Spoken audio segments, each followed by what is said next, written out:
नमः संस्कृताय प्रिय छात्र छात्री आज के आमी क्लास 8 एनसीईआरटीर द्वारा आयोजित रुचिरा तृतीय भाग निये आलोचना करब। एखाने जे प्रथम पाठटी रयेछे सुभाषितानी, এই সুভাষিতানি নিয়ে আমরা আজকে পড়ব এবং এর প্রত্যেকটি লাইন আমরা পড়ব ও সাথে সাথে তার অর্থ বুঝে নেওয়ার চেষ্টা করব। কেমন? তো এখানে প্রথম পাঠটি রয়েছে এই সুভাষিতানি, এটা পড়ার আগে আমরা এর ভূমিকা সম্পর্কে বুঝে নেব এবং এই যে সুভাষিতানি, এই সুভাষিতানি কথার বা শব্দের অর্থ কী, এই সুভাষিতানি এই পদটির অর্থ কী। সু মানে কি সুন্দর, আর ভাষিত শব্দের অর্থ কি বচন বা কথন, অর্থাৎ সুন্দর যে বচন বা কথন তাকেই আমরা কি বলবো সুভাষিতানি। তো এর ভূমিকাতে কি বলা হয়েছে, এর ভূমিকাতে বলা হয়েছে सुभाषित शब्द सु प्लस भाषित इन दो शब्दों के मेल से संपन्न होता है। কি বলেছে যে সুভাষিতানি এই শব্দ দুটি বা এই শব্দটি সু প্লাস ভাষিত এই দুটি শব্দের মিলনে সম্পন্ন হয়েছে বা এই দুটি শব্দের মিলনেই উদ্ভূত হয়েছে সুভাষিতানি। सु का अर्थ सुंदर मधुर तथा भाषित का अर्थ वचन है। सु का अर्थ क्या है सुंदर व मधुर और भाषित का अर्थ क्या है वचन। इस तरह सुभाषित का अर्थ सुंदर व मधुर वचन है, सुंदर व मधुर वचन है। তাহলে কি বলেছে না সুভাষিতানি এই শব্দের বা সুভাষিত এই শব্দের অর্থ কি না সুন্দর বা মধুর বচন। प्रस्तुत पाठ में एक সুক্তি মঞ্জরি প্রস্তুত পাঠ में মানে এই যে পাঠটি আমরা পাঠ করছি সুভাষিতানি, এই পাঠে যে শ্লোকগুলো আমরা পড়ব সেগুলো কি না সুক্তি মঞ্জরি। এই যে সুক্তি মঞ্জরি এটা একটা গ্রন্থের নাম। সুক্তি মঞ্জরি, সুক্তি সু প্লাস উক্তি, সুক্তি সু প্লাস উক্তি। তো এখানে সু শব্দের অর্থ কি না সুন্দর, উক্তি যে সুন্দর উক্তি সেটাই কি সুক্তি। তো সুক্তি মঞ্জরি এটা একটা গ্রন্থের নাম। এছাড়াও নীতিশতকম, मनुस्मृति, शिशुपाल वधम, पंचतंत्रम से रोचक और विचारपरक श्लोकों को संग्रहित किया गया है। কেমন? তো এখানে কি বলেছে না সুভাষিতানি এই পাঠটাতে আমরা যে শ্লোকগুলো পাঠ পড়ব সেগুলো কোথা থেকে নেওয়া হয়েছে, কোন কোন গ্রন্থ থেকে নেওয়া হয়েছে না সুক্তিমঞ্জরি, নীতিশতকম, মনুস্মৃতি, শিশুপালবধম, পঞ্চতন্ত্রম এই সমস্ত গ্রন্থ থেকে সংগ্রহ করা হয়েছে। এই সকল গ্রন্থ থেকে উৎকলিত করা হয়েছে। আমরা যে পাঠগুলো পড়ব, যে শ্লোকগুলো পড়ব এখানে এই পাঠে, সেগুলো এই গ্রন্থগুলো থেকে চয়ন করা হয়েছে। ঠিক আছে, এবারে আমরা এই শ্লোকগুলোকে এক এক করে পড়ব লাইন বাই লাইন এবং এদের অর্থগুলো বুঝে নেওয়ার চেষ্টা করব। প্রথম যে পাঠটি রয়েছে সেটাতে এরকম বলা হয়েছে গুণাঃ গুণজ্ঞেষু গুণা ভবন্তি ते निर्गुणं प्राप्य भवन्ति दोषः सुस्वादुतो यः प्रभवन्ति नद्यः समुद्रमासाद्य भवन्त्यपेयः। प्रथम लाइने की बोलेছে गुणाः गुणज्ञेषु गुणा भवन्ति।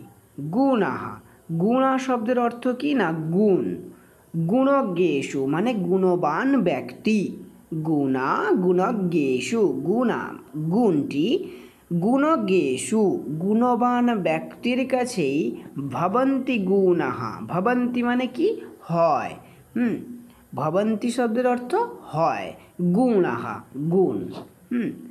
এর অর্থ কি হলো না গুণটা যতক্ষণ গুণবান ব্যক্তির কাছে থাকে ততক্ষণে কি হয় সেটা গুণ রূপে গঠিত হয়, সেটা গুণ হয়েই থাকে। সেটা গুণই থাকে কার কাছে? গুণবান ব্যক্তির কাছে। গুণজ্ঞেষু, এই গুণবান ব্যক্তির কাছে এই গুণটা গুণ হয়েই থাকে। কিন্তু কিন্তু কি বলেছে? কিন্তু তে নির্গুণং প্রাপ্য। তে তে শব্দের দ্বারা এখানে কাকে বোঝানো হয়েছে? না এই গুণটাকে, যে গুণটা গুণবানের কাছে গুণ রূপেই ছিল, সেই গুণটা নির্গুণং প্রাপ্য। নির্গুণং মানে যে যার মধ্যে কোনো প্রকারের গুণ নেই, অর্থাৎ যে গুণবান নয়, গুণহীন ব্যক্তি, সেই গুণহীন ব্যক্তির কাছে বা গুণহীন ব্যক্তিকে প্রাপ্ত করে বা লাভ করে ভবন্তি দোষাহা বা দোষাহা ভবন্তি, দোষ হয়ে যায়। আমরা কি বললাম বা কি পড়লাম? যে গুণটি যতক্ষণ গুণবান ব্যক্তির কাছে থাকে ততক্ষণ গুণটা গুণ হয়েই থাকে, আর সেই গুণটা যখন নির্গুণ ব্যক্তির কাছে আসে বা নির্গুণ ব্যক্তিকে লাভ করে তখন সেই গুণটাই কি হয়ে যায়? না দোষাহা ভবন্তি, দোষ হয়ে যায়। অর্থাৎ এর যে অর্থ হিন্দিতে আমরা যদি বোঝার চেষ্টা করি তাহলে কি বলবো? যে गुण जब तक गुणवान व्यक्ति के पास रहता है तब तक वो गुण है, और जब वे गुण निर्गुण व्यक्ति को प्राप्त करता है वो दोष हो जाता है। वो दोष हो जाता है। एरपर আমরা কি পড়ব? सुस्वादुतोया प्रभवन्ति नद्यः। सुस्वादुतोया प्रभवन्ति नद्यः समुद्रमासाद्य भवन्त्यपेयः। কি বলেছে? সুস্বাদুতোয়াः, সু মানে সুন্দর, স্বাদু, সুস্বাদু অর্থাৎ स्वादिष्ट, সুন্দর, সুস্বাদু। তোয়াহা, তোয়াহা শব্দের দ্বারা এখানে জলকেই বোঝানো হয়েছে। কি? সুস্বাদু তোয়াহা, সুস্বাদু জল দ্বারা প্রভবন্তি প্রবাহিত, প্রবাহিত হয়ে যাচ্ছে, প্রবাহিত হয়ে যাওয়া যে नद्यः नदी। सुस्वादु जल वाली जो नदी, नदियाँ प्रवाहित होता है বা যে সুস্বাদু জলযুক্ত নদী প্রবাহিত হয়, সেই সুস্বাদু জলযুক্ত নদী বা সেই সুস্বাদু জল সমুদ্রমাসাদ্য, সমুদ্রম প্লাস আসাদ্য, সমুদ্রম মানে সমুদ্রকে, আসাদ্য লাভ করে বা প্রাপ্ত হয়ে বা মিলিত হয়ে, সমুদ্রের সঙ্গে মিলিত হয়ে ভবন্ত্য অপেয়াহা, ভবন্ত্য যুক্ত অপেয়াহা, ভবন্ত অপেয়াহা, ভবন্ত হয়ে যায় কি? অপেয়াহা। অপেয়া শব্দের অর্থ কি বলা হয়েছে? পান করার অযোগ্য, যা পান করা যায় না, যেটা পান করার অযোগ্য তাকেই আমরা কি বলছি? যে অপেয়াহা। अर्थात सुस्वादु जल वाली जो नदियाँ वो समुद्र को प्राप्त करके पीने का अयोग्य हो जाता है। जब तक नदियाँ में जल बहता है वो सुस्वादु होता है, और वो जल जब समुद्र को प्राप्त करता है वो पीने लायक नहीं रहता, पीने का अयोग्य हो जाता है। তো এখানে কি বলেছে? না যতক্ষণ নদীর জল প্রবাহিত হয় তা সুস্বাদু থাকে, কিন্তু যখনই সমুদ্রকে লাভ করে বা সমুদ্রের সঙ্গে মিলিত হয় তখন সেটা কি হয়? না পান করার অযোগ্য হয়ে যায়। কেমন? আশা করি আমরা এর অর্থগুলো বুঝতে পারলাম। এরপরে আমরা এর অন্বয় দেখে নেব। অন্বয় অনুসারে আমরা এগুলোর অর্থ বুঝে নেওয়ার চেষ্টা করব। অন্বয়তে কি বলা হয়েছে? গুণাঃ গুণজ্ঞেষু, গুণাঃ গুণজ্ঞেষু গুণা ভবন্তি।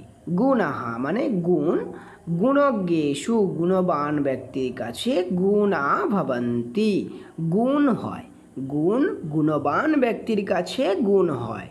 তে অর্থাৎ বে वे ते शब्देर द्वारा एखाने काके बोझानो हयेछे ना गुणके बोझानो हयेछे। गुण निर्गुणं प्राप्य निर्गुण व्यक्ति के प्राप्य प्राप्त करे बा लाभ करे दोषाः भवन्ति दोष हये जाए। यथा जेरूप भावे सुस्वादुतोयः नद्यः सुस्वादुतोयः नद्यः माने सुस्वादु जलयुक्त नदी प्रभवन्ति प्रवाहित है परंतु किंतु समुद्रम आसाद्य समुद्रम माने समुद्र के आसाद्य लाभ करे बा प्राप्त करे ताहा माने सेगुलो बा सेई जल कि हये जाए अपेयाः भवन्ति पान करार अयोग्य हये जाए पान करा जाए ना सेई जल पान करार अयोग्य हये जाए। एरपरे आमरा एर सरल अर्थगुलो देखे नेওয়ার चेष्टा करब। आमरा जे पाठ करलाम अन्वय करलाम एर सरल अर्थटा हिंदीते बुझे नेওয়ার चेष्टा करब। देखो एखाने बला हयेछे गुणवान व्यक्तियों में गुण ही होता है तथा वे अर्थात वे गुण अर्थात गुण गुणहीन व्यक्ति को प्राप्त करके दोष बन जाते हैं। जिस प्रकार नदियाँ स्वादिष्ट जल से युक्त ही पर्वत से निकलती है परंतु नदी में पहुंचकर वे यानी पानी पीने योग्य नहीं होती है। एखाने की बोलेछे जे गुणवान व्यक्ति में गुण ही होता है वे गुणहीन को प्राप्त करके दोष बन जाते हैं। नदियाँ स्वादिष्ट जल से युक्त ही निकलती है परंतु समुद्र में पहुंचकर पीने योग्य नहीं रहता है व पीने योग्य नहीं होती है। वे जल जब समुद्र को लाभ प्राप्त करता है वे जल पीने योग्य नहीं रहता। इसका सरल अर्थ यही होगा। एरपरे এই পাঠ থেকে আমরা যে কঠিন শব্দগুলো পেলাম বা পাবো সেই কঠিন শব্দার্থগুলো আমার এখানে দেওয়া রয়েছে। তোমরা পারলে এর একটা স্ক্রিনশট নিয়ে নিতে পারো এবং এটা পড়েও নিতে পারো। দেখো এখানে আমি রেখেছি গুণাহা। গুণাহা শব্দের অর্থ কি না গুণ। গুণাহা শব্দের অর্থ কি গুণ। তারপরে ভবন্তি होते हैं। निर्गुण निर्गुण को निर्गुण व्यक्ति गुणहीन व्यक्ति। एरपर दोषाहा दोषाहा माने दोष बा अवगुण दोष। एरपरे बोलेछे प्रभवन्ति। प्रभवन्ति शब्देर अर्थ की निकलती है। प्रभवन्ति प्रवाहित हवा बांगला अर्थ की हबे प्रवाहित हवा। और नद्यः नद्यः एटा एकटू भूल हो गेछे एटा नद्या हबे नद्यः माने नदियाँ नदी। गुणज्ञेषु माने गुणियों में अर्थात गुणवान व्यक्तियों में गुणवान व्यक्ति। ते यानी वे ते यानी जल एखाने जलेर कथा बला हयेछे ते शब्देर द्वारा एखाने सेई जलके बोझानो हयेछे। प्राप्त माने प्राप्त करे बा लाभ करे। एरपर सुस्वादुतोयः सुस्वादुतोयः माने सुस्वादु जल सुस्वादु जल युक्त जे नदी ताके बला हच्छे सुस्वादुतोयः। हिंदी अर्थ की हबे स्वादिष्ट जल वाली नदियाँ स्वादिष्ट जल वाली नदियाँ। एरपर बला हयेछे समुद्रम। समुद्रम माने कि समुद्र को। समुद्रम हिंदी अर्थ की हबे समुद्र को और बांगला की हबे समुद्रम माने समुद्र के। आसाद्य आसाद्य शब्देर अर्थ की आसाद्य शब्देर अर्थ हच्छे पहुँचकार। आसाद्य पहुँचकार बा लाभ करे बा पहुँचे समुद्रे पहुँचे बा समुद्र के लाभ करे बा प्राप्त करे। अपेया अपेया शब्देर अर्थ की ना पीने योग्य नहीं होती है। पीने योग्य नहीं होती है माने अयोग्य माने पान करार जे যেটা অযোগ্য, পান করার যোগ্য যেটা নয়, তাকে আমরা কি বলছি না অপেয়াহা বা पीने लायक नहीं है, पीने যোগ্য नहीं होता है। ঠিক আছে, এই ছিল আজকের পাঠ। আমরা প্রথম শ্লোকটা আমরা পড়লাম সুভাষিতানের। এরপরে আমি সুভাষিতানের আর যে শ্লোকগুলো রয়েছে আমি সব শ্লোকগুলো এক এক করে এইভাবে লাইন বাই লাইন পড়ব এবং তার অর্থ বুঝে নেব, অন্বয় করব, সরল অর্থ করব ও তার শব্দার্থগুলোও আলোচনা করব। তোমাদের যদি ভিডিওটি ভালো লেগে থাকে তাহলে তোমরা অবশ্যই লাইক, সাবস্ক্রাইব এবং শেয়ার করতে ভুলে যেও না। ভিডিওটি দেখার জন্য তোমাদের অসংখ্য ধন্যবাদ।